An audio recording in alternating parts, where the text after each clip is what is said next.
Hello, welcome back to part 2 of how I paint my American Civil War miniatures Firing Confederates from Cracker Line Minis. We're starting off with the Agrax Earth Shade. This is a really nice shade that will go right into the details in the model and really start to make those details pop. And it just also gives a nice kind of grungy look to the soldiers. And I'm using a number 5 round tip brush. This is my wash brush. I use it only for washes. I don't use it for anything else but washes. And you can see it, I think it makes some really nice, does a really nice job. And later on at the end of this video, I'll have just some stills so you can see the details. But even just here at the sped up video speed, you can see these, how it just really makes those details on the model pop out. So I usually put just a little dab on each model, and then I make sure to spread it out as much as I can and make sure there's not too much of it pooling anywhere. So you just have to be careful about that. And once they're dried, now I'm going to take them off the popsicle sticks and make sure I get all the sticky tack off that I can, so we don't accidentally glue that in with the final model on the stand. So each of these popsicle sticks I have 12 infantry on, so that'll make 8. Each popsicle stick will make 4 stands, so I'll get 8 stands out of this altogether. So I'm just using the Loctite super glue. Just try to be careful with it. It gets a little thick and clumpy sometimes if you're not careful. So earlier in part 1, I talked about how to paint the different color like pants. Here I make sure that each of the poses on the stands are different, and I try to make sure that the pant colors are different. I don't have like 2 blues right next to each other or 2 of my khaki color pants together. The nutmeg brown color will obviously on some of them be together, and that's fine. That's my more uniform look. So I vary up the poses, and usually I place all the bonnet blue colored pants first. All right, so we got all 8 stands ready to go. Now I'm going to reset the sticky tack so that I can glue or stick each of the stands onto the popsicle stick while I do the earth, ground foam, and color and sand and everything that you'll see here in just a bit.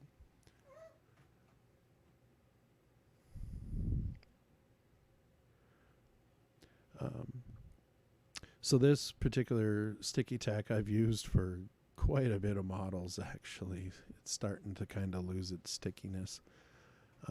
But it's lasted through several paintings and several stands. Okay, so I got them all set. Now I'm going to use the burnt umber for my ground and earth color. And this is the one case of where I am slopping that paint on there. And I'm doing it thickly because in just a little bit I will use some fine sifted sand to create a ground cover. I get the sand from my from a playground at the school I used to work at. We always have cold winters up here where I live, and we sand the playground because it's pavement. So all I did is early in the spring when the snow and ice was gone, I just went out, scooped up a bucket, and came home with a kitchen sifter, and I sifted out the fine grains and some mid grains and some coarse grains. And I'll use those on all my models. I use them a lot on my Warhammer models. So again, I'm just slopping that burnt umber on there, nice and thick, so that it'll act like a glue for the sand. And it gets us going. Try to be careful to not let the paint go over on the edge of each of the wooden stands too much. And I'm just trying to demonstrate some different techniques. So in there I was just picking up the sand and just kind of using my fingers to sifted on there. And then sometimes I'll just dump it from the bottle. And then later on, you just take the sand from the plate, fold the paper plate in half, and just dump it back and funnel it back into the bottle. Okay, so now I'm using Shamrock Green to put the ground foam on with. Again, I'm slopping it on there. And I'm not just going everywhere, I'm varying where I put it, and I make each model a little different. So each of the stands are kind of unique in how the ground foam that I'm going to use goes on. The ground foam I'm going to use, I got at Hobby Lobby. It's just a kind of a mild green with some yellow speckles to represent like flowers in a field or something like yours. And I put it in a Ziploc bag, and then what I do is just put the models in and I just run it through it, shake it off, and if it looks like it needs some more, I do it again. Anyway, so it gets a really nice effect. Quick, easy, fairly inexpensive, and I think it does a really nice job.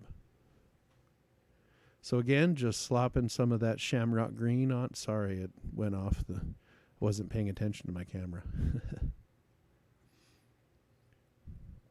I promise, as I videoed later on, I got better about that. So I do apologize.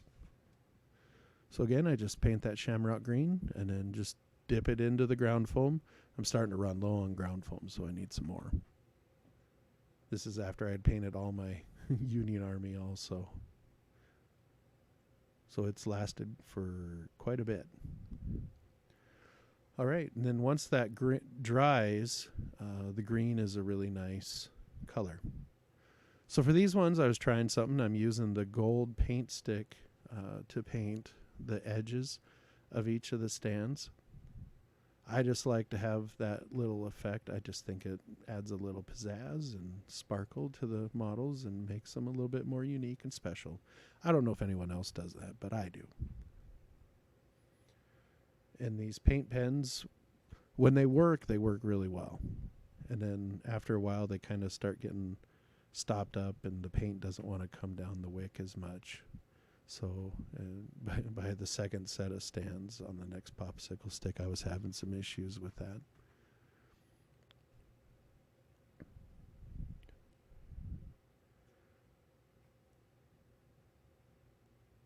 So I think these are looking really nice. I think they'll be fun once I actually am playing with them on a tabletop and using them. Hoping that it'll make people go, wow, those look really cool. And anyone can do this. This is not hard, just takes time and practice.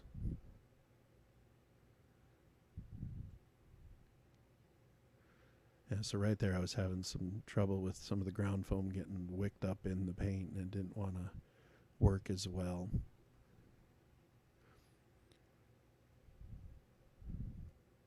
I really like the sticky tack just because it allows, you can turn the stands and get to the edges and the parts of the model you need to easier when you need to.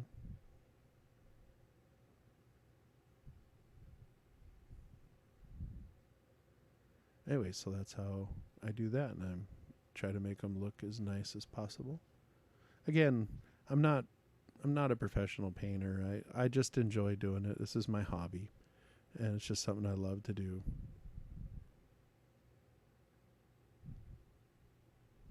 And my reward is when I'm playing and people look at these and go, wow, those look really nice.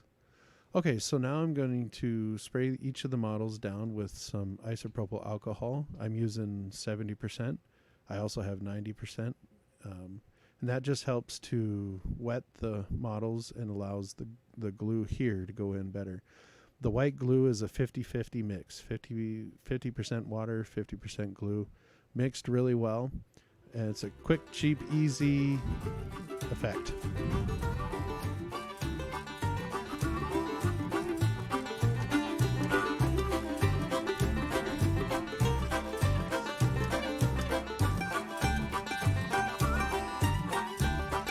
So here are some of the finished models I did earlier, and just to demonstrate. So I used that 50-50 white glue mixture as my scenic cement. Cheap, got it from the dollar store. Just add water. So these particular Confederates are charging Confederates, using the exact same painting techniques and everything. Again, very, very well done sculpts. My kudos to the sculptor.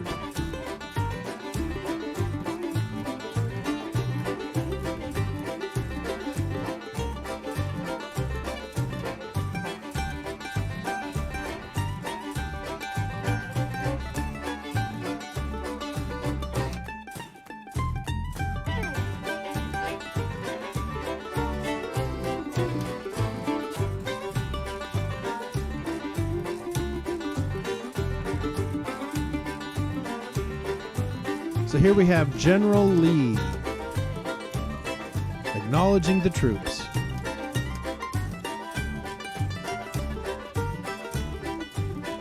His base is just a button from the craft aisle and sewing aisle at Walmart, made to the correct size for the Firing Fury rules. Once the white glue dries, it hardens and really sets the ground foam and sand on the model. Does a really nice job. Here's General Longstreet. And for those of you that play Fire and Fury, you'll say, I know you're saying you don't have another,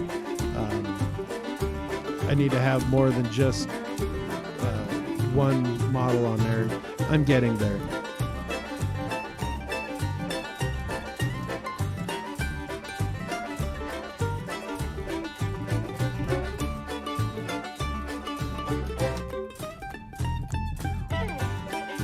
This was a fun model to paint. I really enjoyed it. I tried to model him after Longstreet from Gettysburg.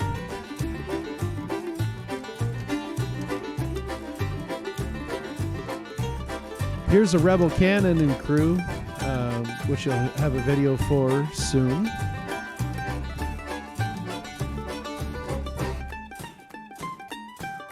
And again, this was a very enjoyable build and painting.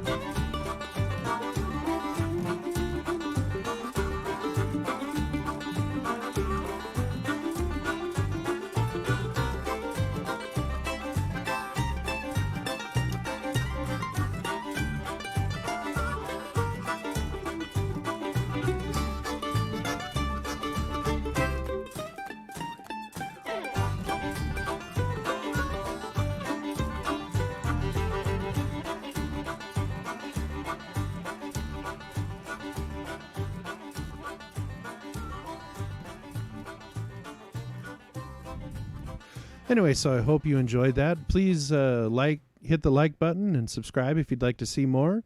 And we'll see you soon.